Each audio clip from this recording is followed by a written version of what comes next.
राधा माधव च बिहारी गोपीजन वल्लभ गिरिवर धारी जय राधा माधव च बिहारी गोपीजन वल्लभ गिरिवर धारी यशोदानंदन भज जन यमुना तीरावंचारी यशोदानंदन भज जन यमुना तीरावनचारी जय राधा माधव कुंज बिहारी गोपी जन वल्लभ गिरिवर धारी जय राधा माधव कुंज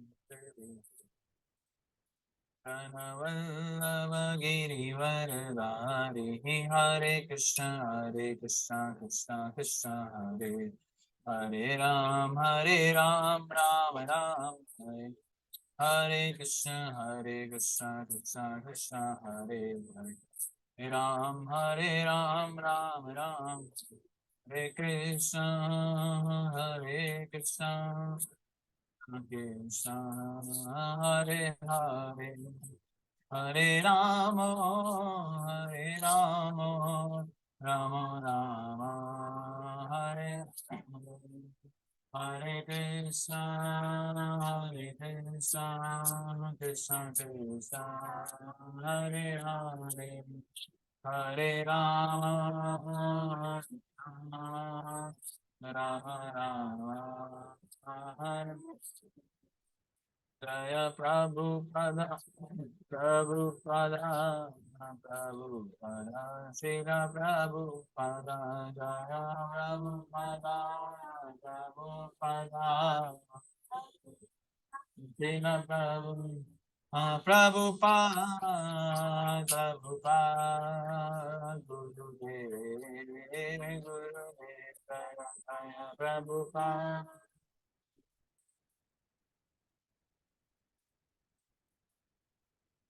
जय बोल प्रेमानंदे हरि हरि बोल हरि बोल। Hare Krishna to all of you. आप सबको मेरा प्रणाम। आज के श्रीमद् भागवतम सत्र में आप सबका स्वागत। श्रीमद् भागवतम तीसरा स्कंद अध्याय 32 श्लोक संख्या 23 तक पढ़ चुके हैं हम। तो आज हम पढ़ेंगे 24 ऑनवर्ड्स टिल 26। तो केवल 3 श्लोक आज पढ़ने का प्रयास करेंगे। So let us start this session with the मंगलाचरण। तो आप सब डिवोटीज ही मंगलाचरण चलिए अनम्यूट कर सकते हैं।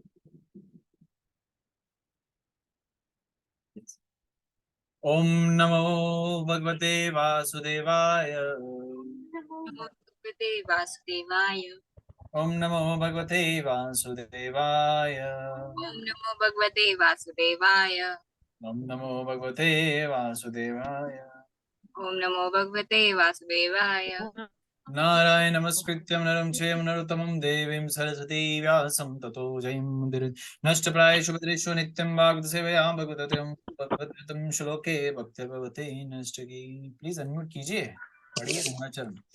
ओम ज्ञानं तिमिरन्धस्य ज्ञानञ्जनशलाकया चक्षुरुन्मिलितं येन तस्मै श्री गुरुवे नमः। श्री चैतन्य श्रीचैतन्यमनोभीष्टं मनोभीष्टं स्थापितं येन स्थापितं भूतले येन स्वयं भूतले स्वरूपं कथमयं ददान्ति ददामि स्वपदान्तिकम्।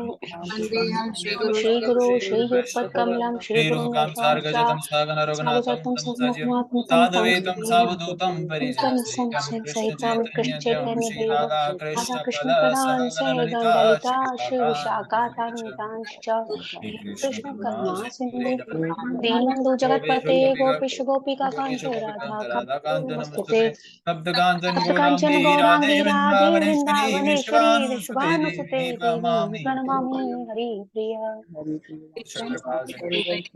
कृपा पावने वैष्णव जय श्री कृष्ण चैतन्य प्रभु चैतन्य प्रभु नित्यानंद नित्यानंद श्री अद्वैत श्री अद्वैत गदाधर गदाधर श्रीवासादि श्रीवासादि गौर भक्तवृंद। कृष्ण हरे कृष्ण कृष्ण कृष्ण कृष्ण कृष्ण हरे हरे हरे हरे हरे हरे राम राम राम राम। हरे हरे। मूकं करोति वाचलं भङ्गं लङ्घते गिरिं यत्कृपातमहं वन्दे श्रीगुरुं दीनतारिणम्।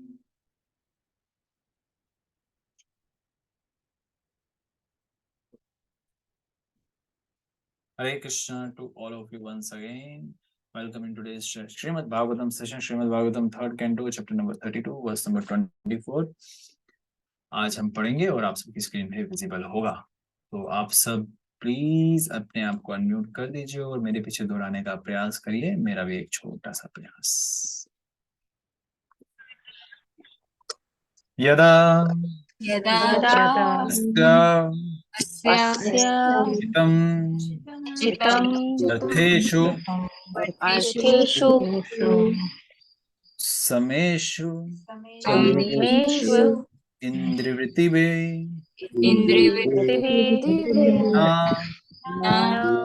विगृह्णन्ति वैषम्यं प्रियं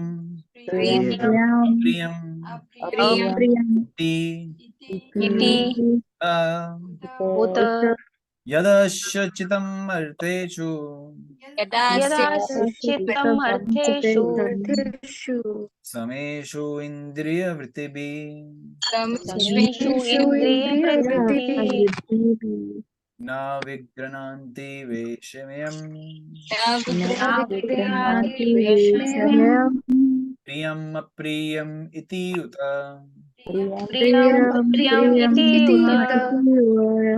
Translation prepared by His Divine Grace A.C. Bhaktivedanta Nandi Goswami Jagatguru Srila Prabhupada की जय।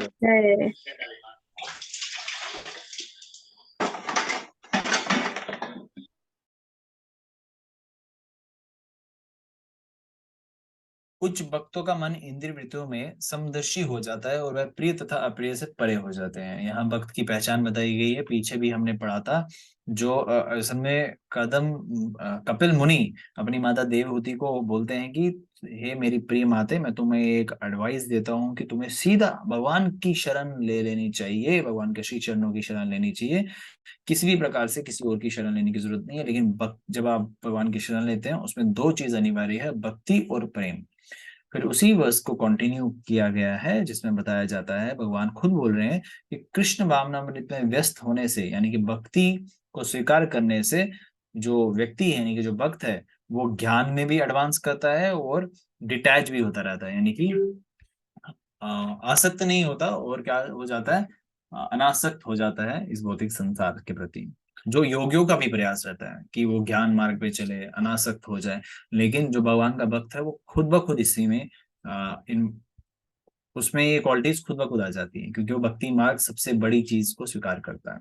अब यहाँ पे बताया जा रहा है जो उच्च भक्त है, यानी कि जो एक्सल्टेड डिवोटी है, उसका जो मन है वो क्या है, वो अब पक जाता है, वो सेंसरी एक्टिविटीज में इन्वॉल्व नहीं होता और वो ट्रांसीडेंटल हो जाता है। ठीक है, यहाँ पे वही चीज बताई है, तात्पर्य में श्रील प्रभुपाद बता रहे हैं। दिव्य ज्ञान तथा भौतिक आकर्षण से वैराग्य में होने वाली उन्नति की महानता अत्यंत सिद्ध भक्तों के व्यक्तित्व में प्रकट होती है। उसके लिए ना कुछ स्वीकार्य होता है ना ही अस्वीकार्य, क्योंकि वह अपनी इंद्रिय तृप्ति के लिए कुछ भी नहीं करता। वह जो कुछ करता है, वह जो कुछ सोचता है, वह सब भगवान के प्रसन्नता के करने के लिए होता है। चाहे भौतिक जगत हो या आध्यात्मिक जगत, उसका समदर्शी चित्त पूर्ण प्रकट हो जाता है। वह समझ सकता है कि संसार में कुछ भी अच्छा नहीं है, प्रकृति द्वारा दूषित होने से सब कुछ बुरा है। अच्छा तथा बुरा, नैतिक तथा अनैतिक के विषय में भौतिकवादी के निष्कर्ष केवल मनोकल्पना या भावुकता होते हैं। वास्तव में इस संसार में कुछ भी अच्छा नहीं है, आध्यात्मिक जगत में सब कुछ अच्छा है। वाह आध्यात्मिक गुणों में उन्माद नहीं रहता, आध्यात्मिक गुणों में उन्माद नहीं रहता। चूंकि भक्त हर वस्तु को आध्यात्मिक दृष्टि से देखता है, अतः वह समदर्शी होता है। दिव्य पद तक उठने का ही लक्षण है। वह स्वतः वैराग्य, फिर ज्ञान और तब दिव्य ज्ञान प्राप्त करता है। तात्पर्य यह है कि उच्च भक्त अपने को भगवान के दिव्य गुणों से जोड़ लेता है और इस तरह गुणात्मक रूप से वह भगवान से एक का रूप हो जाता है। मतलब वो क्वालिटेटिवली जो है भगवान जैसा हो जाता है। ठीक है, तो यहाँ पे जो है महत्वपूर्णता ये बताया जा रहा है ये चीज बताई जा रही है कि जो भगवान का भक्त है वो ये हमेशा ध्यान में, मन में ठान लेता है कि जो भौतिक संसार है, इधर मैं आनंद की जो है खोज ना करके आध्यात्मिक जगत को प्राप्त करने की इच्छा रखूं। और जब वो आध्यात्मिक जगत में जाता है उसको इस प्रकार के यहाँ पे जो क्लेश देखने को मिलते हैं, कई प्रकार के क्लेश हैं, जिसमें प्रमुखता शास्त्र में 3 प्रकार के क्लेश बताते हैं, आदि देविक, आदि भौतिक और आध्यात्मिक। ये 3 प्रकार के जो है क्लेश, क्लेश मतलब मिजरीज जो है हम ग्रस्त हैं, और वो अलग अलग गुणों के प्रभाव में आती है, सतोगुण, तमोगुण और रजोगुण। लेकिन वहां इस प्रकार का क्लेश नहीं है, वहां किसी प्रकार का सतोगुण, तमोगुण, रजोगुण नहीं, वहां किसी प्रकार का जन्म मृत्यु जरा व्याधि नहीं है। इसलिए भगवान का भक्त ये जानता है कि भौतिक संसार क्या है, मिथ्य है, भौतिक संसार जो है टेम्पररी है। इसलिए यहाँ किसी प्रकार की आसक्ति लगाने से अच्छा है कि मैं धाम में भगवान के प्रति अपनी सेवा जो है प्रदर्शित करूं। और वो अगर इस भौतिक संसार में आता भी है, इस भौतिक संसार में अपनी क्रियाएं भी करता है, वो केवल और केवल कृष्ण की प्रसन्नता के लिए, पर्सनल सेंस ग्रेटिफिकेशन के लिए नहीं। यहाँ लिखा गया है, for him there is nothing agreeable और desirable because he doesn't act in a way for his personal sense gratification. Okay, whatever he does, whatever he thinks is for the satisfaction of Krishna, and I hope, I pray to Krishna कि ये जो quality है हम सब में आनी चाहिए। We are not having that such quality right now, मेरे में तो बिल्कुल दूर दूर तक नहीं है। तो इस पे हम सबको काम करना है और कलेक्टिवली भगवान से प्रार्थना करनी है। और प्रार्थना हरिनाम जप के समय में होती है। जब हम जप करते हैं, वो हम जब किसी कामना वश में या काम मुक्ता को प्रसन्न करने के लिए नहीं है, अपनी अपनी अलग अलग डिजायर्स को सेटिस्फाई करने के लिए नहीं है, वो सिर्फ और सिर्फ भगवान की प्रसन्नता के लिए कि भगवान मैं भी अपने को इंद्रियों को शुद्ध कर सकूं और मैं इस तरीके का जो अप्रोच है रख सकूं कि मेरे को पर्सनल सेंस ग्रेटिफिकेशन के लिए क्रियाएं नहीं करनी है, आपकी प्रसन्नता के लिए काम करना। आपकी प्रसन्नता के लिए ही क्रियाएं हमेशा सेवा कहलाई जाती है। तो और इससे क्या होगा, ही जब कोई इस पथ पे चलता है, इस रास्ते पे चलता है, that person, that devotee automatically attains detachment. निर्वाणा भी ऑफ कोर्स अटेन कर लेंगे, डिटैचमेंट जिसको वैराग्य कहा जाता है, वो डिटैच हो जाता है इस बुद्धि में। And this is very important to get detach. और ये आपको सुपरफिशियली नहीं करना डिटैच योगीज की तरह, लेट देम डू इट। हम उन पे पॉइंट आउट ना करके खुद को समझे कि हमें क्या करना है, वैराग्य को प्राप्त करना है तो भक्ति पथ पे चलना है, और इससे हमें ज्ञान भी प्राप्त होगा, और फिर जो है हमें ट्रांसेंडेंटल असल में नॉलेज मिलेगी। और जब कोई इस तरीके से चलता है, वो कुछ पद्धति को यहाँ उच्च भक्त बनता है और वो भगवान जैसा ही हो जाता है। इसलिए भगवान और भगवान के शुद्ध भक्त में कभी कई बार भेद भी नहीं किया जाता है, दैट इज इक्वली वर्शिपेबल। ठीक है, यहाँ बताया गया क्वालिटेटिवली वन, क्वालिटेटिव मतलब उनकी गुणता बट नॉट गिनती। ठीक है, गिनती में भगवान बहुत बड़े हैं, लेकिन जो भगवान का भक्त है वो भगवान से भी कम नहीं है, शुद्ध अधिकारी की बात कर रहा हूँ। ठीक है, तो वो और भगवान को बहुत प्रसन्नता मिलती है जब कोई भगवान का भक्त बनता है, तो भगवान को ज्यादा प्रसन्नता मिलती है उस तरीके से। सो ये चीज हमें समझनी है। नेक्स्ट वर्स है श्लोक संख्या 25, दैट विल गो टू ए आरती, है ना, आरती माता जी। ए से शुरू हो रहा है। हरे हरे कृष्ण। कृष्ण प्रभु जी। हरे कृष्ण। सतता एव आत्मना नि- नियात्मनं निसर्यम्। प्रभु जी एक सेकंड, मेरा ना थोड़ा ब्लर हो रहा है, जस्ट सेकंड। प्रभु जी दोबारा पढ़ूं, एक्चुअली हाँ हाँ, स्क्रीन चली गई मेरी। प्लीज प्लीज पढ़िए। जी। सतता एव आत्मना नियात्मनं निसंयम् हयोपादेयरहित मारुणं पद्मीशते।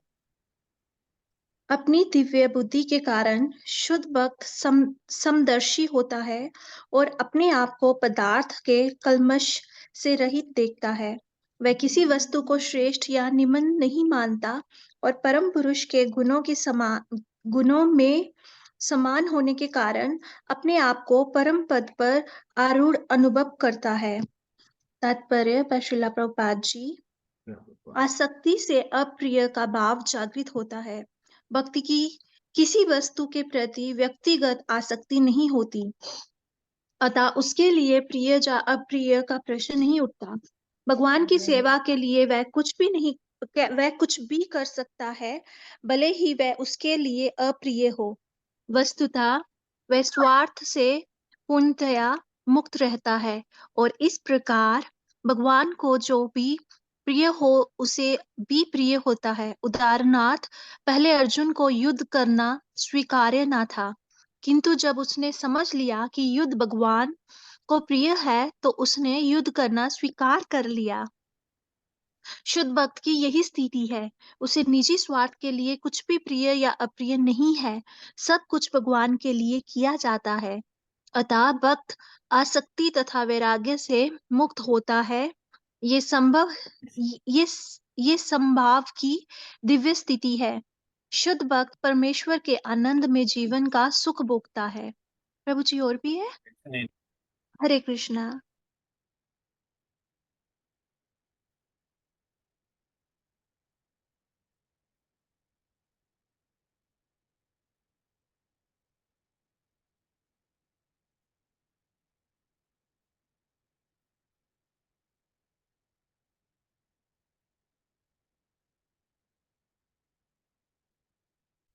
हरे कृष्णा, हरि बोल, सो सॉरी।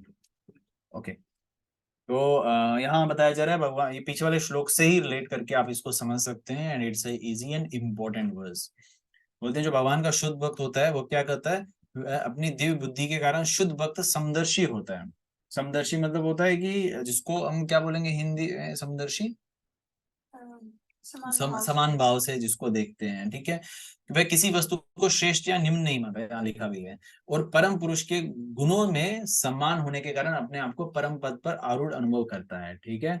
और अब तात्पर्य में श्रील प्रभुपाद बता रहे हैं, जो भगवान का भक्त होता है वो क्या है, वो हमेशा भगवान की प्रसन्नता के लिए कार्य करता है, और वो अपनी प्रसन्नता के लिए कार्य नहीं करता। उसके उदाहरण अर्जुन और कृष्ण का संवाद देख सकते हैं। अर्जुन क्या है, अपनी अगर उसकी उनकी अपनी पर्सनल डिजायर क्या थी, मैं इनका वध ना करूं। जो दूसरी तरफ जो मेरे गुरु हैं, मेरे भाई हैं, मेरे कौन कौन है, मतलब मेरे फैमिली है, पूरी लाइनें जो है वो भी पूरी फैमिली है, तो मैं उनका वध नहीं करना चाहता। देखो अगर बाहरी या भौतिक दृष्टि से देखे या सामाजिक दृष्टि से देखे तो सुनने में अच्छा लगता है कि Arjun is having good qualities, कि वो नहीं मारना चाहता। लेकिन कृष्ण ने उनको क्या बताया कि तुम ये एक्सक्यूज दे रहे हो अपनी रिस्पॉन्सिबिलिटी से पीछे भागने का।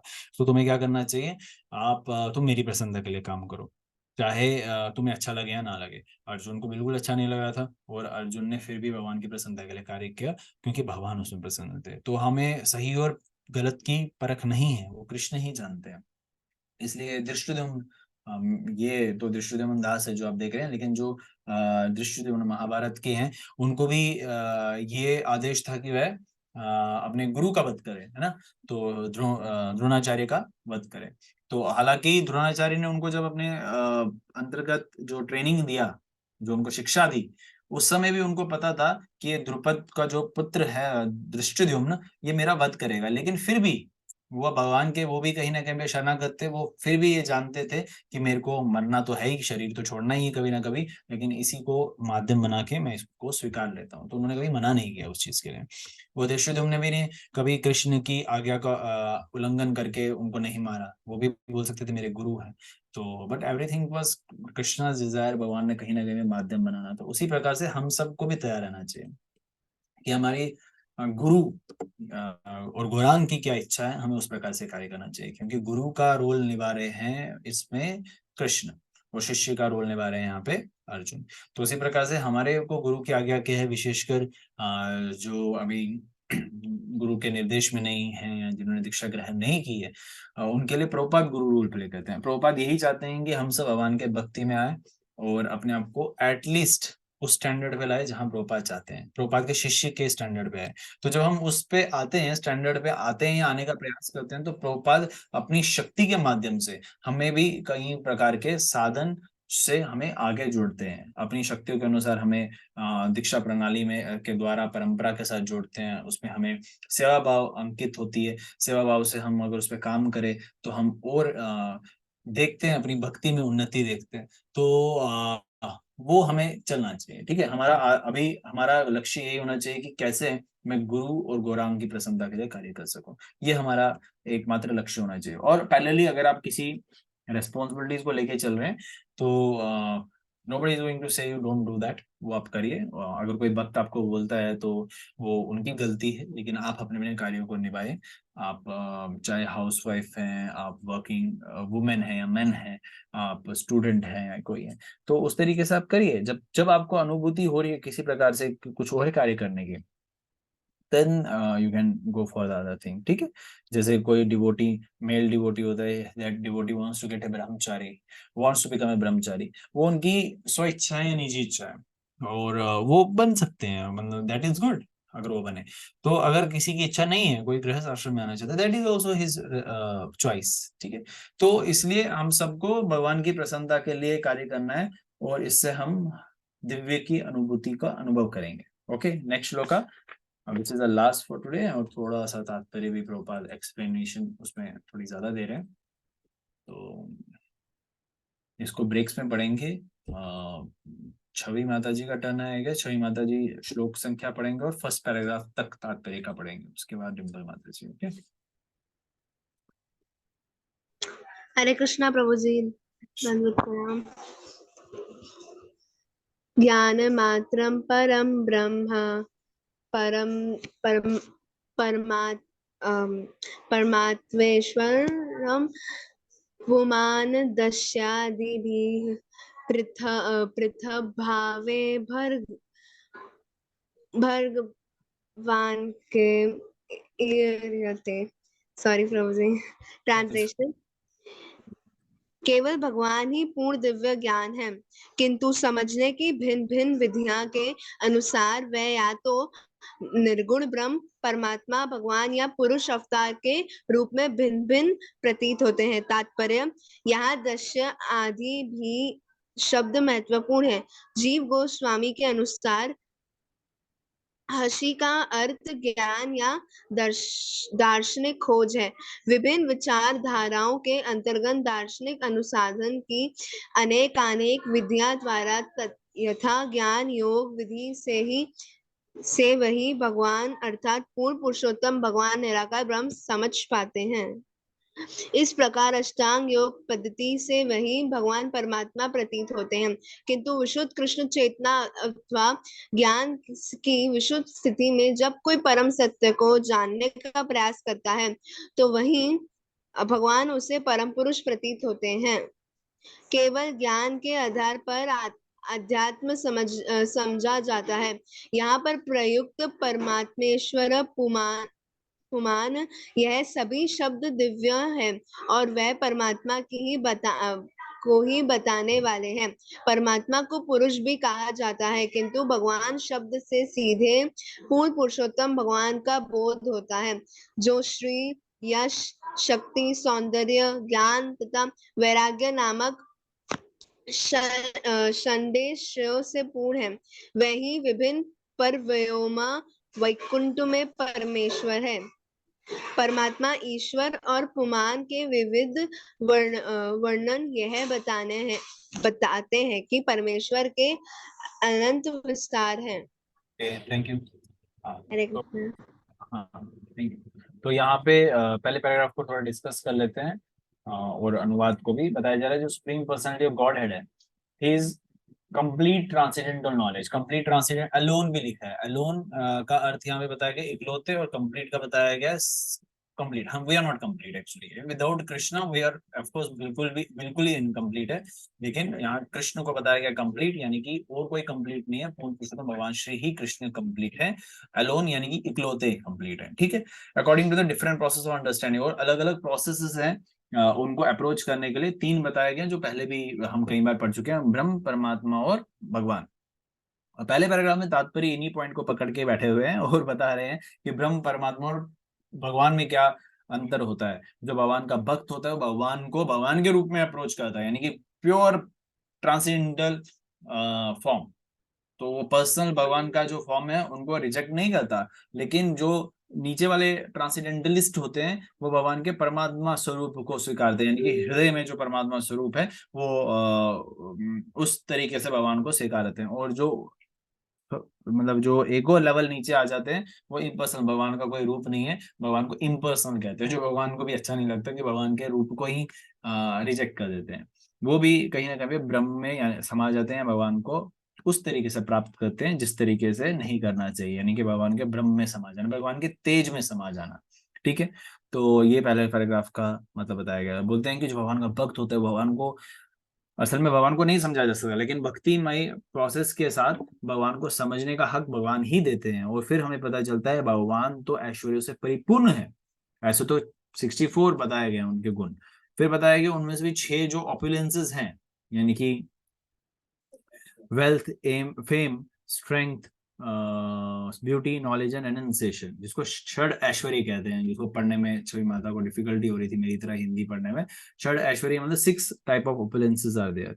तो ये सिर्फ लिमिटेशंस नहीं है 6, कृष्णा के तो लिमिटेशन नहीं लगती, लेकिन just to understand a bit, क्योंकि हम भी आगे पीछे यही सब चाहते हैं। हम भी चाहते हैं कि वेल्थ हो, फेम हो, मुझमें बल हो, ब्यूटी हो, ज्ञान हो, त्याग हो, लेकिन हम कुछ लिमिटेशंस हमें हमेशा देखनी पड़ती है अपने में, क्योंकि हम क्या है, कंप्लीट नहीं है। और अब ये आ सकता है हमें थोड़ा बहुत, वो तब आ सकता है जब हम कृष्ण को अपने जीवन में स्वीकारेंगे, यानी कि धाम को प्राप्त करेंगे। ठीक है, नेक्स्ट पैराग्राफ डिम्पल माता जी,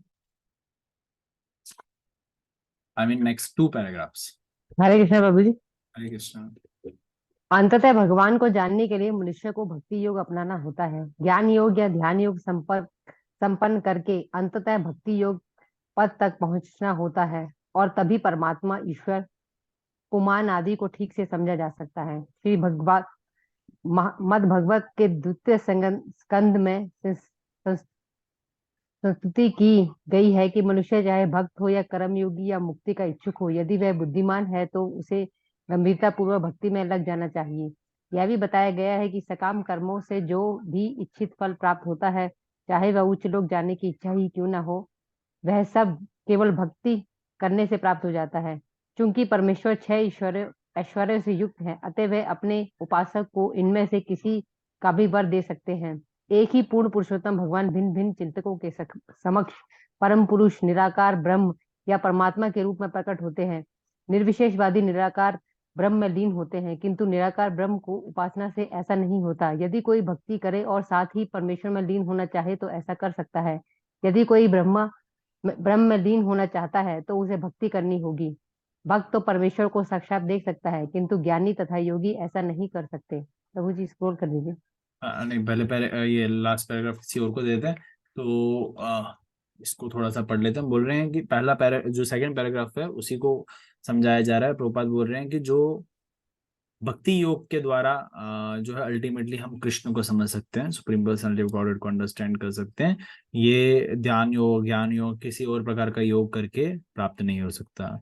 दूसरे स्कंद में भी बताया गया है, whether one is a devotee or fruity actor or libertinist, if he is intelligent enough, he should engage himself with all seriousness in the process of devotional service। बोल रहे हैं दूसरे स्कंद में भी इसका वर्णन किया गया है कि चाहे मनुष्य बुद्धिमान हो या इच्छुक हो या गंभीरता, उसे क्या करना है, कर्म योगी हो या मुक्ति का इच्छुक हो, उसे क्या करना चाहिए, गंभीरता पूर्वक भक्ति में ही लग जाना चाहिए। मतलब कुछ भी हो, अगर आपका भौतिक इच्छा है तो भी भक्ति में लग जाओ, लेकिन वो तभी हो पाएगा।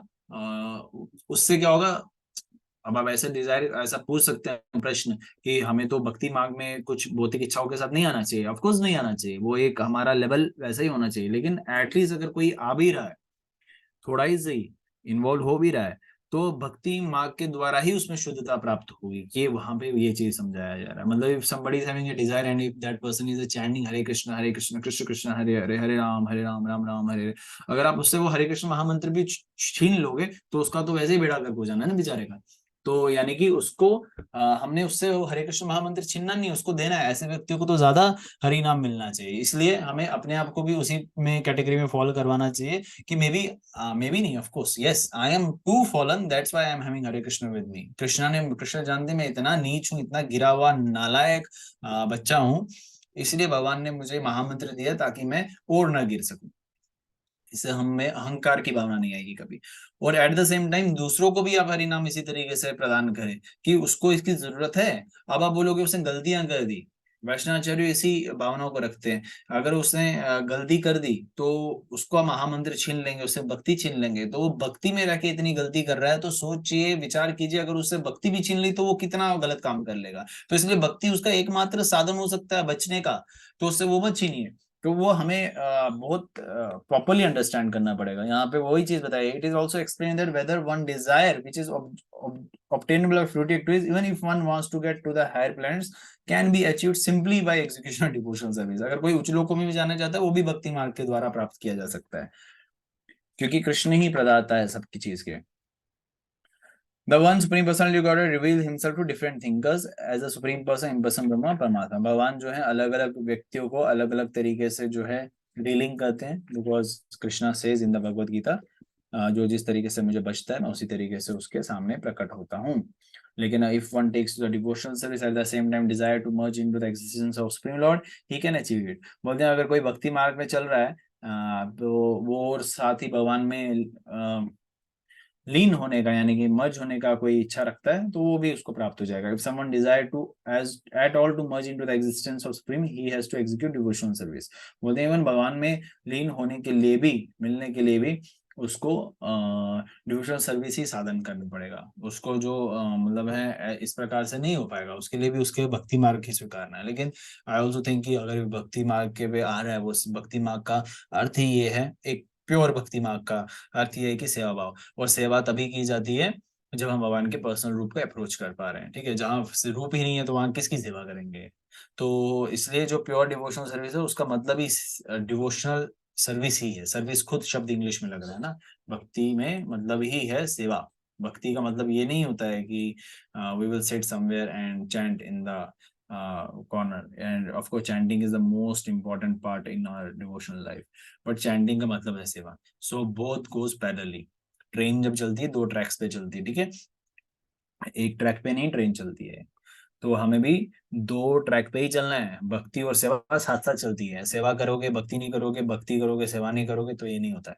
तो भक्ति सेवा दोनों साथ साथ चलने चाहिए, और सेवा को शुद्ध करने के लिए भक्ति बनी हुई है, और भक्ति में और रुचि डेवलप करने के लिए सेवा बनी हुई है। और इन दोनों के बीच में कौन होता है? भक्त का संग। Okay, now let's take the last paragraph of this verse.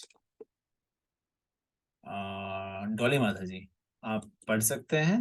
Is it possible for you? जी जी प्रभु जी, पढ़ती हूँ। हरे कृष्णा। भक्त तो यहाँ से पढ़ना है ना, भक्त तो परमेश्वर। यस यस माता जी। भक्त तो परमेश्वर को साक्षात देख सकता है, किंतु ज्ञानी तथा योगी ऐसा नहीं कर पाते। वे श्री भगवान के पार्षद पद तक नहीं उठ पाते। शास्त्रों में ऐसा कोई प्रमाण उपलब्ध नहीं है जहाँ ज्ञान के अनुशीलन या निराकार ब्रह्म की उपासना से कोई पूर्ण पुरुषोत्तम भगवान का निजी पार्षद बना हो। न ही योग के सिद्धांतों से कोई श्री भगवान का पार्षद बन सकता है। निराकार ब्रह्म को रूप विहीन होने के कारण अदृश्य कहा जाता है, क्योंकि ब्रह्म ज्योति का निराकार तेज श्री भगवान के मुखमंडल को आच्छादित किए रहता है। कुछ योगी चतुर्भुज श्री विष्णु के को हृदय में आसीन देखते हैं, किंतु यहाँ भी श्री भगवान अदृश्य रहते हैं। श्री भगवान केवल भक्तों को दृश्य है। यहाँ पर दृश्य आदि भी कथन महत्वपूर्ण है, चूंकि पूर्ण पुरुषोत्तम भगवान दृश्य तथा अदृश्य दोनों है, अतः उनके भिन्न भिन्न पहलू होते हैं। श्री भगवान का परमात्मा रूप तथा ब्रह्म पहलू अदृश्य है, किंतु भगवान स्वरूप दृश्य है। विष्णु पुराण में इस तथ्य की सुंदर व्याख्या की गई है। श्री भगवान का विराट रूप तथा श्री भगवान का निराकार ब्रह्म तेज अदृश्य होने के कारण निमंतर पहलू है। विराट रूप की धारणा भौतिक है और निराकार ब्रह्म की धारणा आध्यात्मिक है, किंतु सर्वोच्च आध्यात्मिक अनुभूति तो पुरुषोत्तम भगवान की कही जाती है। विष्णु पुराण का कथन है, विष्णु ब्रह्मा स्वरूपेण स्वयं एव व्यवस्थिता। ब्रह्म का वास्तविक रूप श्री विष्णु है, अथवा श्री विष्णु ही परम ब्रह्म है। स्वयं में एवं उनका सगुण रूप है। परम आध्यात्मिक अवधारणा तो पूर्ण पुरुषोत्तम भगवान है। इसकी पुष्टि श्रीमद् भगवद गीता में भी की गई है। यद गत्वा न निर्वर्तन्ते तदाम परमम मम। परमम मम कहलाने वाला धाम ही वो स्थान है जिससे यदि कोई एक बार प्राप्त कर ले तो वहां से इस कष्ट प्रदबद्ध जीवन में फिर वापस नहीं लौटता। प्रत्येक स्थान, आकाश तथा वस्तु श्री विष्णु की ही है, किंतु जिस स्थान में वे स्वयं रहते हैं वो तदआम परमम उनका परम धाम है। मनुष्य को अपना गंतव्य श्री भगवान का परम धाम बनाना चाहिए। Hare Krishna. Hare Krishna. So I hope you all understood it कि इसमें क्या बताया जा रहा है कि जो ये अलग अलग ट्रांसेंडेंटलिस्ट होते हैं उनको ये समझना चाहिए कि असल में डिवोशनल सर्विस के माध्यम से ही आप भगवान को प्राप्त कर सकते हैं। यहाँ तो श्रील प्रभुपाद बहुत चीजें बता रहे हैं कि इम्पर्सनल ब्रह्म, हाँ क्या बता रहे हैं, लेट मी अगेन बोले, nor by executing the yogic principle can one become an associate of supreme godhead. मतलब योगिक पद्धति के द्वारा भी आप भगवान के संगी यानी भगवान के धाम में प्राप्त नहीं कर सकते, आप इम्पर्सनल ब्रह्म को ही अप्रोच कर पाएंगे। और बताया जा रहा है और असल में उसके लिए भी आपको भक्ति मार्ग ही करना है, भक्ति मतलब डिवोशनल सर्विस ही करना है। तो अगर आपको भगवान में मर्ज होने की इच्छा है तो some yogi see the four handed Vishnu sitting within our heart, therefore in their case also the supreme lord is invisible. बोलते हैं कुछ योगी तो है भगवान के शुद्धक्षय विष्णु रूप को स्वीकारते हैं, लेकिन उनके लिए वो जो है सुप्रीम लॉर्ड इनविजिबल है। सिर्फ असल में भगवान डिवोटीज के लिए विजिबल है जो भगवान के दिव्य रूप की उपासना करते हैं या भगवान के साथ आदान प्रदान करने की इच्छा रखते हैं, क्योंकि actually Krishna resides in your heart. जो चेतना है भगवान के साथ, भगवान सब जानते हैं what is in your heart. तो आपसे इवन आप आगे क्या करने वाले वो भी कृष्ण जानते हैं। तो Krishna is one step ahead तो इसलिए उनको हम फूल नहीं कर सकते। We know he knows what is in your heart and Krishna delivers like that. अगर आप भगवान के ब्रह्म रूप की उपासना में लीन हैं तो Krishna will provide you that only. Krishna उसमें इंटरफेयर नहीं करते। लेकिन भगवान के भक्त की बात करें तो भगवान इंटरफेयर करते हैं, इन्वॉल्व होते हैं। भगवान भगवत गीता में भी कहते हैं मैं किसी प्रकार से किसी से पक्षपात नहीं करता, डिस्क्रिमिनेट नहीं करता, लेकिन अपने भक्तों के लिए थोड़ी ज्यादा रुचि दिखाता हूँ। तो वो भगवान का एक स्पेशल डिस्काउंट रहता है अपने डिवोटीज के लिए। Okay, in the Vishnu Puran, that is fact is very nicely explained. Universal form of the Lord and the formless Brahman, effulgence of the Lord, being invisible are inferior features. 100 ऊपर ही बताया प्रभुपाद ने कि भगवान का जो ये ब्रह्म तेज है वो भगवान के फेस को ढक देता है, तो इसलिए भगवान के भक्त को अच्छा नहीं लगता। ठीक है, कि वो ब्रह्म तेज भगवान के उस रूप को भगवान के भक्त अप्रोच नहीं करते। वो जानते हैं भगवान का ही एक अंश है, but that is not for the devotees of the Lord. Light में अगर इतना प्रज्वलित है हमारा कमरा तो मैं मोबाइल की टॉर्च ऑन करूं, वो कैसे अच्छा लगेगा? वो मतलब वो तो मेरी बेवकूफाना हरकत होगी, बिकॉज यहाँ वैसे ही इतनी अच्छी लाइटिंग है। तो उसी अनुसार भगवान का जो एफिलिजेंस है वो एक भौतिक संसार की क्रिएशन का एक साधन है। उसको हम अप्रोच करेंगे, उसको वर्शिप करेंगे या परमात्मा स्वरूप को वर्शिप करेंगे, that is not is for the devotees of the Lord.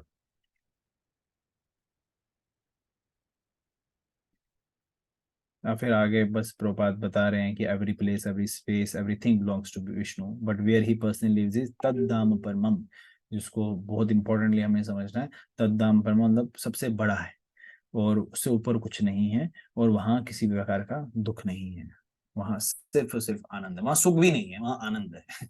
Okay, so I hope everything is clear now. If something is there, something to ask, something to correct, something to raise the point, please unmute yourself and go on.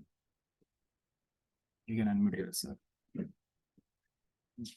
Hare Krishna, Hare Krishna. हरे कृष्ण बाबू जी। हाँ जी डिम्पल माता जी। इसमें ये बोला गया है कि जैसे उस धाम में जाके वापस नहीं आना पड़ता, लेकिन पहले हम उसी धाम में थे ना। आपने पहले भी क्वेश्चन किया था आई गेस। यस।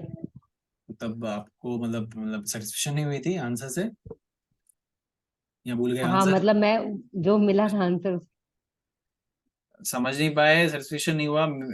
देखो different reasons are there for the satisfaction नहीं हुआ था मुझे। different reasons. I will just repeat the answers. Different reasons are there for the different persons to come. ठीक है, अब जैसे हम दो प्रकार के जो है भगवान भक्त एक विभाजन करते हैं, नित्य बद्ध और नित्य मुक्त। नित्य मुक्त आत्मा होती है, इटरनली जो एलिवेटेड होती हैं, वो आती हैं, वो एक उद्देश्य से आती है कि सबको लेके जाना है। वो क्रियाएं हमारी जैसी करती हैं, ठीक है। वो भी नित्य जो हम जो हैं क्या कहलाए जाते हैं, नित्यबद्ध, जो फंसे हुए हैं, वो हमारी जैसे क्रियाएं ऊपर ऊपर से दिखने में करती है, लेकिन उनका कुछ और मिशन होता है, वो भगवान ही जानते हैं क्यों भेजा है सबको आगे ले जाने के लिए। जैसे गुरु परंपरा में प्रणाली आती है, हमें दिखता है कि हमारे जैसे है, ठीक है। तो इसलिए इस पार्ट को हम उस पॉइंट से समझे कि ये जो पार्ट है पहले ही अलग हो गया, क्योंकि गुरु तत्व को समझना मुश्किल होता है। 4 तत्व शास्त्र बताते हैं जो समझना मुश्किल है, गुरु तत्व इज वन ऑफ दोस, ठीक है। और फिर बात करते हैं नित्यबद्ध की। नित्यबद्ध का एकमात्र रीजन ये होता है कि उसकी स्वेच्छा भगवान से अलग होके आनंद उठाने की, कि भगवान ही क्यों सुप्रीम है, मैं क्यों नहीं, ठीक है। क्योंकि भगवान का एक एक जो पार्ट एंड पार्सल है वो भी इक्वली क्वालिफाइड है क्रियाएं करने के लिए। जैसे ऐसा नहीं है भगवान के दाम में, जो भगवान की मुरली है या भगवान का पीकॉक है या भगवान का कोई भी आप पार्ट ले लीजिए जो भगवान के साथ, वो जड़ नहीं है। जड़ मतलब वो मैटर नहीं है, उसमें भी दिव्य अनुभूति है, वो भी फील कर सकता है, ठीक है।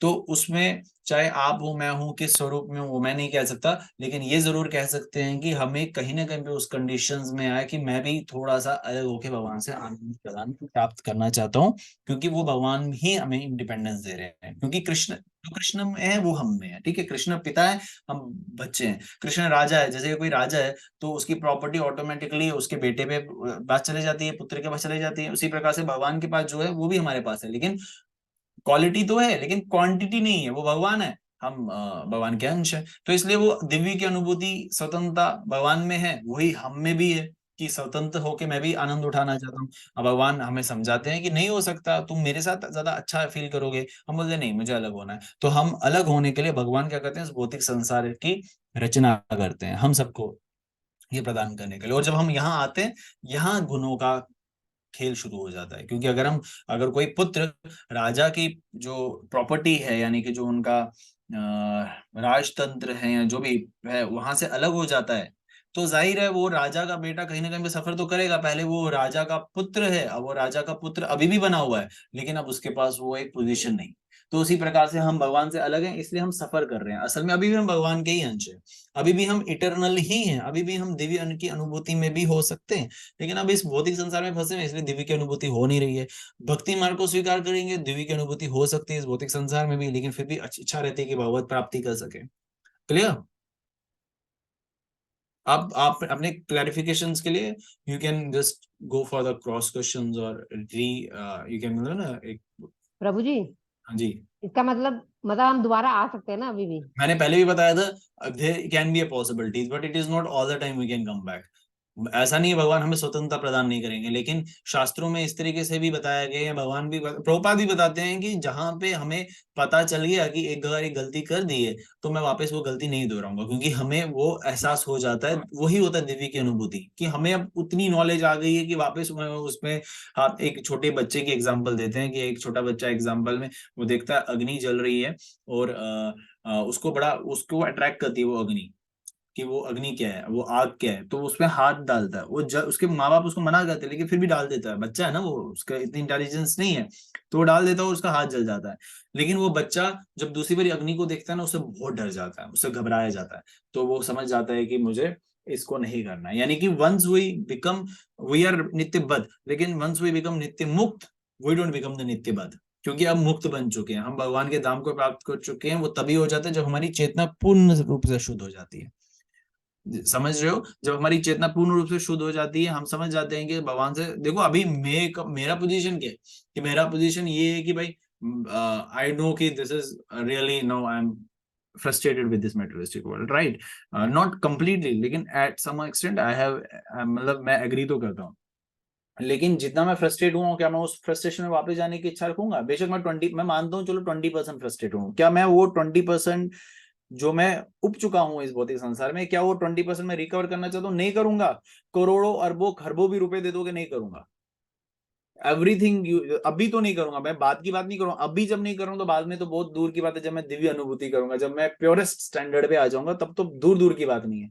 अभी तो हम बिल्कुल कच्चे खिलाड़ी है। डिम्पल माता जी, यू आर ऑल्सो कच्चा खिलाड़ी, आई एम ऑल्सो कच्चा खिलाड़ी, any one of us are कच्चा खिलाड़ी। How many of your chain 16 outs? अभी मैं just I will give an option to any one of you. चलो दीक्षित हैं तो पुष्पलोचनी माता जी हैं यहाँ पे जुड़े हुए, बहुत अच्छे तरीके से सेवा कर रहे हैं, भगवान की भक्ति कर रहे हैं। पुष्पलोचनी माता जी, मैं आपको एक ऑप्शन देता हूँ, या चलो मेरे पास इतनी वो नहीं है, धनराशि नहीं है, आपके पास अंबानी आते हैं और आपको बोलते हैं हम आपको 50 करोड़ रुपए देंगे, 50 करोड़, जिसके लिए आपकी पूरी परंपरा खुश हो जाएगी जो आने वाली है, 50 करोड़ रुपए दे देंगे, आप भक्ति मार्ग को छोड़ दीजिए, यानी कि 16 माला जब छोड़ दीजिए, क्या वो छोड़ेंगे पुष्पलोचनी माता जी?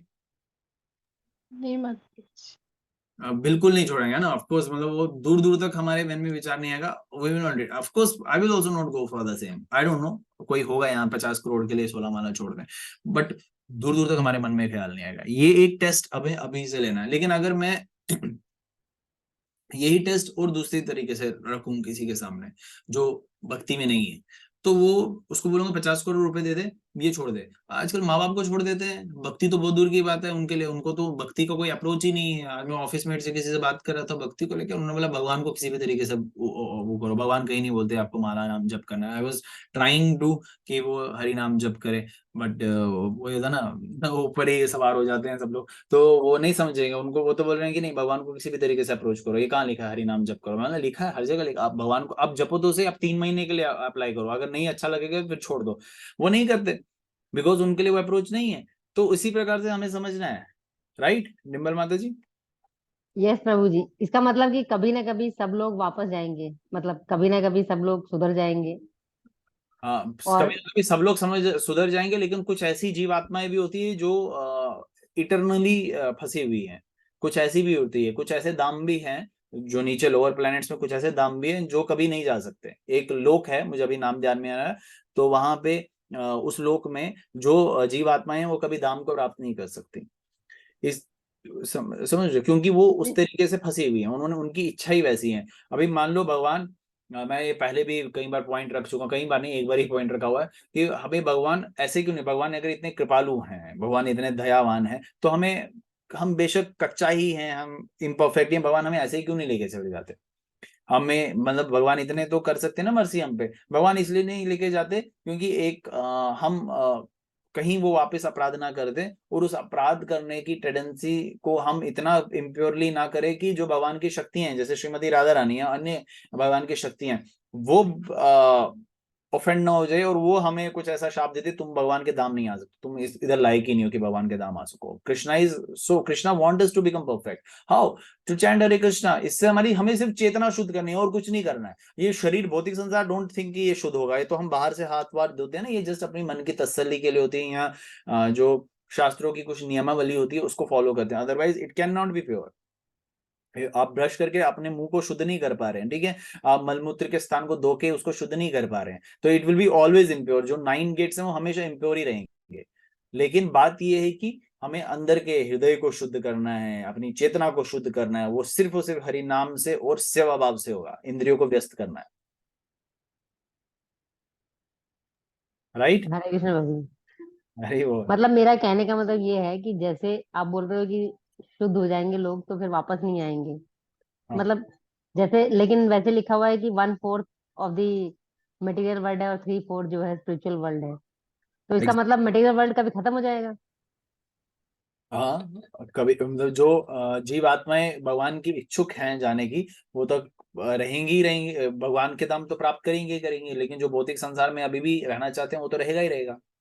अभी के इस हिसाब से जो अभी क्रिएशन चल रही है उसके हिसाब से बताया जा रहा है 25% इज द मेटेरियलिस्टिक वर्ल्ड, जो आप, हमें लगता है कि अरे बहुत सारे व्यक्ति हैं, बट 75% स्टिल आध्यात्मिक धाम में है। हमें वो परसेंटेज से ये अनुभव करना है, ये रियलाइजेशन स्ट्रांग रखनी है कि हम उस कैटेगरी में फॉल नहीं करते कि हम ज्यादा परसेंटेज में, हम अभी बहुत कम परसेंटेज में हैं, but let us take a resolution कि इस 25% को ओवरकम कर सके। लेकिन इफ एनीबडी वांट्स टू, वो था ना कि इसी में फंसे रहना चाहता है, वो 25% हो या 20% हो या 10% हो, वो तो फंसा रहेगा, उसको तो हम नहीं लेके जा सकते या भगवान नहीं लेके जाएंगे। तो हमें अपना वो एक एग्जाम्पल सेट करके नाम को प्राप्ति करनी है। ओके प्रभु जी, हरे कृष्ण। हरे कृष्णा, हरि बोल। It is good to ask these kind of questions to, है ना, have a clear vision on these parts. हरे कृष्णा प्रभु जी। हरे कृष्णा। मेरा एक क्वेश्चन है जी कि जी। जैसे हर चीज का कोई ना कोई एग्जाम्पल होता है, हर प्रोसेस का कोई एग्जाम्पल होता है, तो ऐसा कोई एग्जाम्पल है जिनको देखकर हम ऐसा अनुमान लगा सकें कि हाँ ये व्यक्ति हैं जिन्होंने गोलोक धाम को प्राप्त किया है already? Yes, there are thousands of examples in the scriptures. ध्रुव महाराज की एग्जांपल ले लेते हैं. He was only 5 years old boy. But वो मैं ध्रुव एग्जांपल क्यों ले रहा हूँ, क्योंकि प्रहलाद महाराज जी का मेटेरियलिस्टिक डिजायर नहीं था, ध्रुव महाराज जी का मेटेरियलिस्टिक डिजायर था कि भगवान को मिलके मैं भी जो है अपनी मेटेरियलिस्टिक डिजायर फुलफिल कर सकूं. तो भगवान की इच्छा और या भगवान की लीला मान लीजिए, तो ध्रुव को जैसे भगवान के दर्शन हुए, उनको अपनी मेटेरियलिस्टिक डिजायर ही भूल गई. तो ये एक है. यहाँ अजामिल की कहानी आती है, वो हमारे जैसे व्यक्ति है ना, इसलिए मैं एग्जांपल बता रहा हूँ. इतना पहले ब्राह्मण, शुद्ध ब्राह्मण माना जाता था, लेकिन फिर एक अप्सरा, एक वैश्या को देख के जो है वो उनके तरफ प्रभावित हो गया और क्रियाएं सारी भूल गया. अभी मतलब भगवान की जो भक्ति है वो भूल गया. तो अजामिल को भगवत प्राप्ति हो जाती है, क्योंकि वो अंत में नारायण शब्द का उच्चारण कर लेते हैं, अपने पुत्र को बुला लेते हैं, भगवान के दूत आ जाते हैं, बोलते हैं तो भगवान को बुला रहे हैं, तो उससे भी भगवत प्राप्ति हो जाती है. ये भी एक एग्जाम्पल. ऐसी कई सारी एग्जाम्पल्स, उदाहरण हैं जो मतलब मैं कह रही हूँ कि ये वैकुंठ प्लैनेट्स पे इनको स्थान मिला ना. हाँ, मैं गोलोक की बात कर रही हूँ, मतलब कृष्ण लीला में परमानेंटली जो एंटर हुए हैं. प्रहलाद महाराज मतलब देखो, गोलोक और वैकुंठ धाम में भेद करना जो है वो हमें नहीं आना चाहिए. ठीक है. या भगवान के अयोध्या धाम को क्या बोलते हैं, साकेत धाम में हमें भेद नहीं करना चाहिए कि उनको ये मिला या उनको वो मिला. तो देयर इज बिकॉज जन्म मृत्यु जरा व्याधि तो वहां पे भी नहीं है, किसी प्रकार की जन्म मृत्यु जरा व्याधि नहीं है. लेकिन still there are examples of जिनको कृष्ण की इच्छा थी, कृष्ण के धाम के जाने की इच्छा थी, मथुरा धाम जाने की, गोलोक धाम जाने की इच्छा थी, वो they have attend that with their dedication and their devotion. ऐसी एग्जांपल्स भी आती है शास्त्रों में कि जहाँ पे उनको धाम प्राप्ति हुई है. ऐसे एक एग्जांपल तो मुझे ध्यान में आ रही है, जहाँ उनको एक माता थी, ये तो बहुत फेमस कथा है कि एक माता थी जो बहुत डेडिकेटली भगवान की भक्ति करती थी, कृष्ण की भक्ति करती थी. उनको लेकिन उनके जो पति थे वो नहीं थे भगवान के भक्त. वो मांसाहार, मदिरा पान, और वर्स्ट पार्ट ये था कि वो अपनी पत्नी के प्रति आकर्षित ना होके वो वैश्या के प्रति आकर्षित हो चुके थे. ठीक है. और एक कोई महिला थी या कोई माता थी जिनके प्रति वो आकर्षित हो चुके थे. तो उनकी पत्नी को पता चला कि मेरे पति इतने आकर्षित हैं, तो वो उस वैश्या के पास गई और वैश्या को बोला कि अब तुम्हारे तो जो हैं, मतलब इतने पति हैं रहे हुए हैं, तो मेरे पति की इच्छा है कि तुम्हें प्राप्त कर सके, तुम्हारा संग ले सके, या have internal intimate relation with you. तो उनके सेटिस्फेक्शन के लिए if you can be with him, तो वो स्वीकार लेती है. उसके लिए क्या, उसको कोई चिंता तो है नहीं. तो इस प्रकार से वो उसके साथ संबंध डेवलप करती है. और लेकिन पति इतना नालायक कि अपनी जो पत्नी, जो भक्ति है भगवान की, उनको क्या करते हैं, उसको ठंड में उसको बाहर रख देते हैं, और वो अंदर उसका संग ले रहा होता है और पत्नी बेचारी बाहर ठंड में पड़ी रहती है. और इतनी ठंड हो जाती है, रात भर वहां हो जाती है, और वो औरत जो है, वो माता जो है, अपना शरीर छोड़ देती है. और उसको लेने के लिए भगवान के दूत आते हैं. भगवान के दूत जब उनको लेने के लिए आते हैं, तो वो बोलती है कि नहीं, मैं नहीं जाऊंगी. तो भगवान के दूत बोलते हैं, क्यों नहीं जाएगी तू? वो बोलते कि नहीं, मैं इसलिए नहीं जाऊंगी क्योंकि मेरे पति मैं पतिव्रता हूँ, इसलिए जब तक मेरे पति को तुम भगवत प्राप्ति नहीं करवाओगे तो तब तक मैं नहीं जाऊंगी. तो ये संदेश सुन के ही जो है वो बोलते हैं, हक्के बक्के रह जाते हैं, वो भगवान के पास जाते हैं ये संदेश लेके, और भगवान को यही चीज बोलते हैं कि वो नहीं जा रही, वो बोल रही पति जब तक नहीं जाएगा तब तक मैं नहीं जाऊंगी. तो भगवान बोलते हैं कि यार ठीक है, मेरा भक्त है, मैं भक्त के पीछे उसको नहीं छोड़ूंगा, तो ब्रिंग हिम एज वेल, उसके पति को भी ले आओ. बताओ भाई.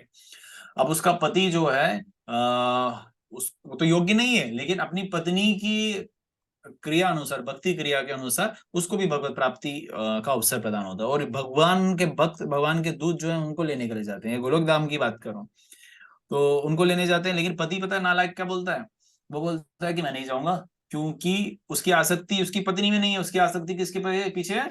उस वैश्या के पीछे। बोलता है कि मैं क्या करूंगा जब तक ये नहीं होगी, तो मैं तब तक नहीं जाऊंगा जब तक ये वैश्या नहीं होगी। भगवान के दूत बोलते हैं ऐसे तेरे तो भाग्य में लिखा नहीं था, पत्नी की वजह से लिखा था, लेकिन तू तो नालायक है, अब तो तेरे को मिलेगा नहीं। वो भगवान के पास जाते हैं, भगवान को बोलते हैं कि उसने बोला कि जब तक वो वैश्या नहीं आएगी अब तो पॉसिबल ही नहीं है। भगवान बोलते हैं अरे मैं भक्त को थोड़ी छोड़ूंगा अपने, तुम उस वैश्या को भी ले आओ, इस वैश्य को भी ले आओ, तब तक मैं नहीं जाऊंगा। तो भगवान के जो दूत होते हैं, भगवान के दूत बोलते हैं भगवान की लीला ही अपरंपार है। मतलब जो योग्य नहीं है और उसके साथ एक और जो योग्य नहीं है वो भी योग्य हो रहे हैं, क्योंकि एक भक्त के पीछे भगवान किसी को नहीं छोड़ना चाहते हैं। अब उस वैश्य को भी लेने आ जाते हैं भगवान, भगवान के दूत, एक ही बात है, भगवान या भगवान के दूत। और उस वैश्या को लेने जाते हैं। वैश्या बोलती है कि देखो इसकी आसक्ति मेरे पीछे है, लेकिन मेरे एक पति नहीं है, मेरे तो कई सारे पति हैं, मैंने तो पता नहीं कितनों का संग लिया हुआ है। तो जो जो मेरे साथ अटैच्ड हैं उनको भी लेके चले जाओ भगवान के साथ, मैं तभी भगवत प्राप्ति करूंगी। तो भगवान के जो हैं दूत जो है वापस भगवान के पास जाते हैं, उनको बोलते हैं इस तरीके की कंडीशन लगा दी। भगवान बोलते हैं एक भक्त के पीछे मैं पूरे संसार को भगवत प्राप्ति करवा दूंगा, बस उस भक्त को पीछे मत छोड़ना। तो उसके साथ, उन वैश्या के साथ उसके पति को भी और पतियों को भी भगवत प्राप्ति हो जाती है। ये सिर्फ एक भक्त की लीला है। भक्त की लीला, भक्त की शक्ति बहुत है। यहाँ जनक महाराज की कथा आती है, इतनी कथा एक अनंत है, लेकिन हमारी जबान लिमिटेड है। दो जनक महाराज की कथा आती है। जनक महाराज जब नरक से जा रहे थे तो जा कहाँ रहे थे, वो तो भगवत धाम जा रहे थे। तो नरक से होते हुए जा रहे थे तो उन्होंने देखा इतने पीड़ित हैं, इफेक्टेड हैं। तो वो नरक से, नरक लोक में, क्योंकि भगवान का भक्त जो होता है बड़ा हृदय उनका कोमल होता है, और वो जब देखते हैं कि भगवान के भक्त जो है, भगवान के भक्त नहीं, जो लोग फंसे हुए हैं कष्टों में, वो पूछते हैं यमदूतों से, यमराज से, कि इन्होंने क्या किया है ऐसे ऐसे काम। तो उन्होंने बोला बहुत गंदे गंदे काम किए इन्होंने, ये गलत कार्य किया है इन्होंने, वो गलत कार्य किया, तो इसलिए नरक में सजाए वो है फेस कर रहे हैं। और वो जो जिनको पीड़ाएं मिल रही होती है वो जनक महाराज से कृपा कर रहे होते हैं कि आपके तेज से हमें ठंडक मिल रही है, हमें आराम मिल रहा है, तो आप यहाँ बने रहे बने रहे बने रहे। तो यमराज बोलते हैं कि, यमराज को जनक महाराज बोलते हैं कि इनको भगवत प्राप्ति कैसे होगी, इनको कैसे गोलोक धाम मिलेगा। तो वो बोलते हैं कि अगर कोई शुद्ध भक्त चाहेगा तो हो जाएगा।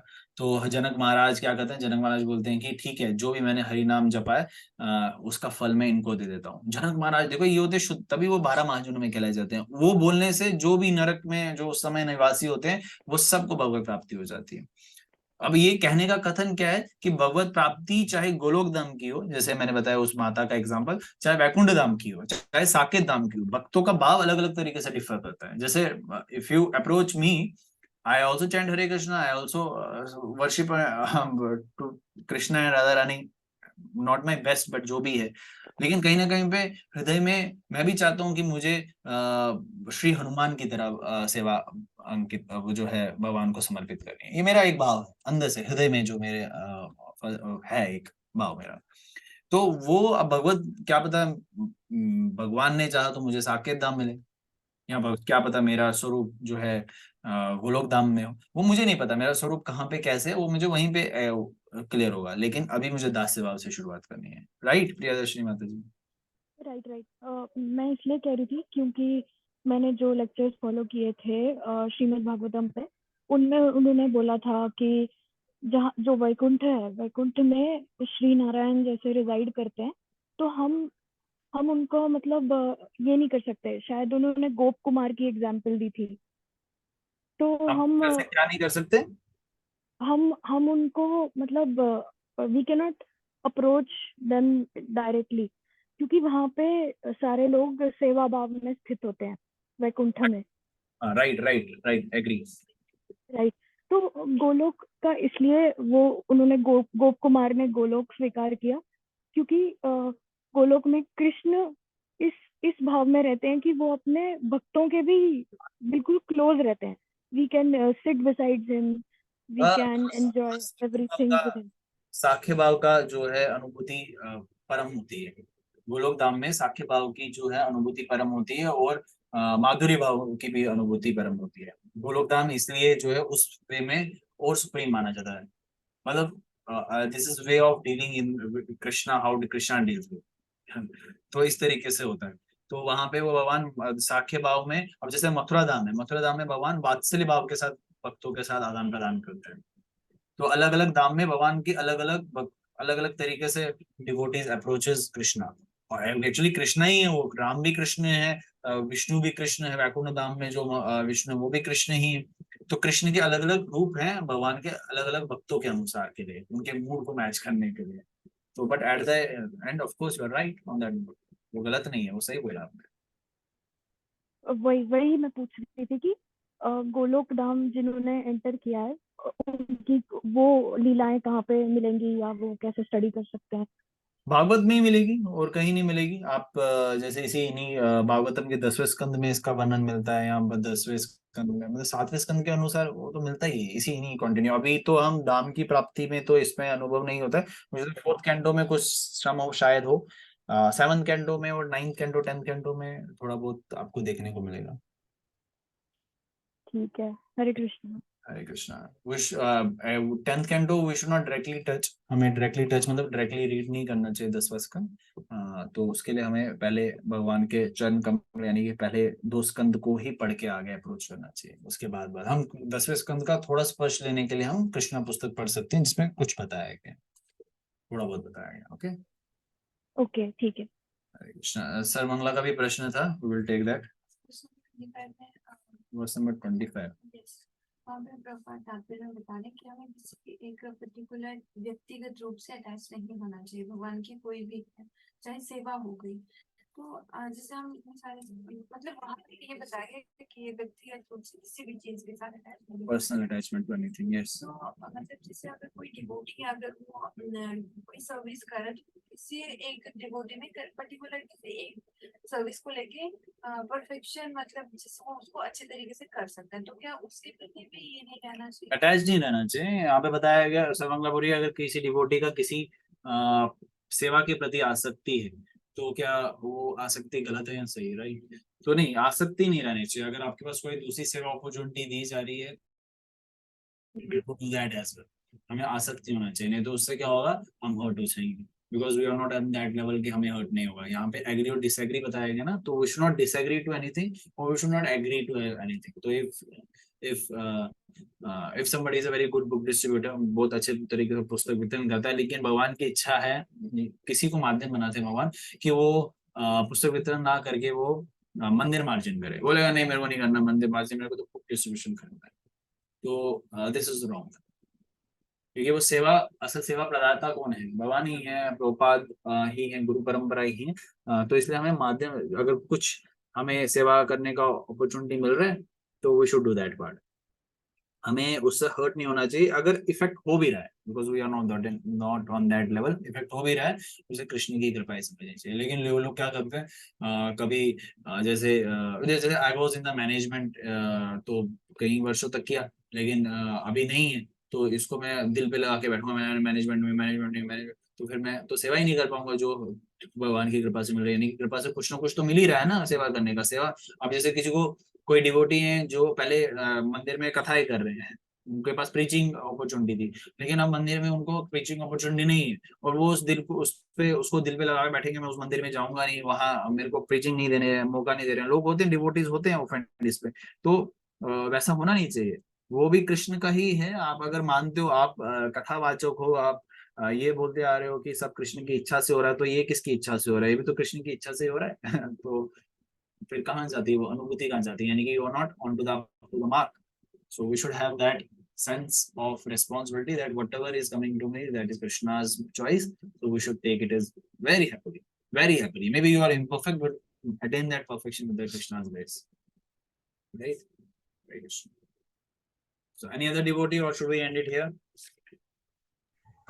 प्रभु जी हमें, हरे कृष्णा प्रभु जी हमें सेवा भाव कैसे बढ़ सकता है, मतलब आपने भी ये पहले प्रश्न पूछा था, तो रिपीट, देखो questions you can repeat but answers तो सेम ही रहेंगे ना, तो इसलिए मैं आंसर भी सेव करता हूँ कि आपको सेवा भाव आपको शुद्ध करना है या सेवा भाव में अपने आप को डालना है, वो भक्तों के संग से होता है। भक्तों के संग में हरि कथा करे, भक्तों के संग में हरि नाम जप कीर्तन करे, और भक्तों के संग में सेवा भी करे। Right now is a very great opportunity for all of us to get into the service. बहुत सारे फेस्टिवल्स बैक टू बैक है, तो वो सारे फेस्टिवल्स सिर्फ और सिर्फ इसीलिए हैं ताकि हम सेवा में खुद को लगाएं। तो अगर अभी भी हम सेवा में खुद को नहीं लगाएंगे तो फिर सही बात नहीं। ठीक है, अगर हर दिन समय नहीं मिल रहा है तो एक सेवा आप जितने भी दिन में, महीने में 1 दिन हो या 2 दिन हो या हर दिन हो, वो आप मंदिर के जो भी अध्यक्ष हैं, प्रबंधक हैं, उनसे बात करके सेवा प्राप्त कर सकते हो और बड़ी सरलता से प्राप्त हो जाती है। तो आप सेवा ले सकते हैं। किसी भी मंदिर नहीं मिल रहा है तो बोलो प्रभु जी मैं मंदिर साफ करता हूँ या करती हूँ, तो मंदिर साफ या किसी भी प्रकार की सेवा करें जो वो चाहते हैं आप करें, तो one can get into that, है ना। प्रभु जी, जैसे मंदिर में जन्माष्टमी के दिन ड्रामा होता है, डांस होता है, तो वो भी भगवान की सेवा है? भगवान की सेवा है ऑफ कोर्स, लेकिन most of the devotees mode of passion में करते हैं, तो उसको थोड़ा सा फिल्टर करके रखना चाहिए। मैं भी इस बार प्ले कर रहा हूँ तो मेरा भी मोड ऑफ पैशन में हो सकता है। तो I am playing with I am having play with Sarvamangala, so उनकी छत्र छाया में हम सेवा कर रहे हैं, हम प्ले करने का प्रयास करेंगे। मेरे में वो कलाएं नहीं है, मैं नाटक भक्त का अच्छा कर रहा हूँ, तो इसलिए एक भक्त का नाटक मैं वहां पे भी करना है, मुझे भक्त बनने का नाटक, तो वहां पे मुझे करना है, तो मुझे लगता है वो मैं अच्छे से निभा दूंगा कि मैं भक्त बनने का नाटक कर लूंगा वहां। तो अगर आप में कलाएं हैं सिंगिंग की, एक्टिंग की या some other thing you are having, तो you can use it for Krishna, you should do it use for Krishna, but वो मोड़ा पैशन में नहीं आना चाहिए। स्टार्टिंग में रहे तो कोई प्रॉब्लम नहीं, लेकिन ग्रेजुअली वो पता होना चाहिए कि मैं किस भाव के लिए और किस तरीके से कर रहा हूँ। ओके, थैंक यू प्रभु जी। हरे कृष्णा। Hare Krishna, thank you. हरे कृष्णा, एक और सवाल है। जी जी जी माता जी। By just can we attain God by just singing the glories of God? भाई Can we attain God by just singing the glories of God? Yes, chanting is singing only ना। Singing मतलब कीर्तन, 24 घंटे कीर्तन। हाँ हाँ, why not why not, but वो प्रभुपाद का स्टैंडर्ड है कि 16 माला जब इट इज जस्ट इंद्र प्रभु बोलते थे कि जो चैंटिंग है it is just like an injection, ठीक है। तो वो आपका पर्सनल डोज है, personal dose is also required. Personal dose से क्या होता है कि जो हम हरि नाम संकीर्तन करते हैं, संकीर्तन मतलब कीर्तन मतलब is in the public, okay, that is वो सबके लिए है। लेकिन एक इंजेक्शन का डोज हमें लगना चाहिए, that is a personal medicine, वो रोज एक ड्रग की तरह लेना है हमें, तो वो सुबह सुबह लेना चाहिए वो।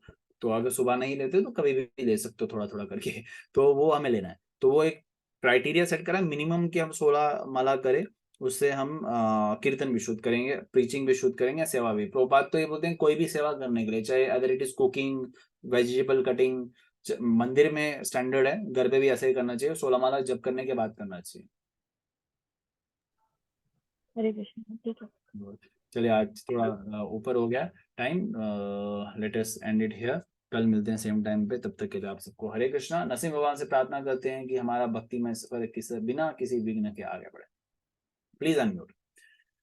रुद्रं वीरं महाविष्णुं ज्वलन्तं सर्वतोमुखं नरसिंहं विष्णुं भद्रं मृत्युंजयं बोलो विघ्न विनाशक नरसिंह भगवान की जय महापुराण की जय जय प्रभुपाद की जय।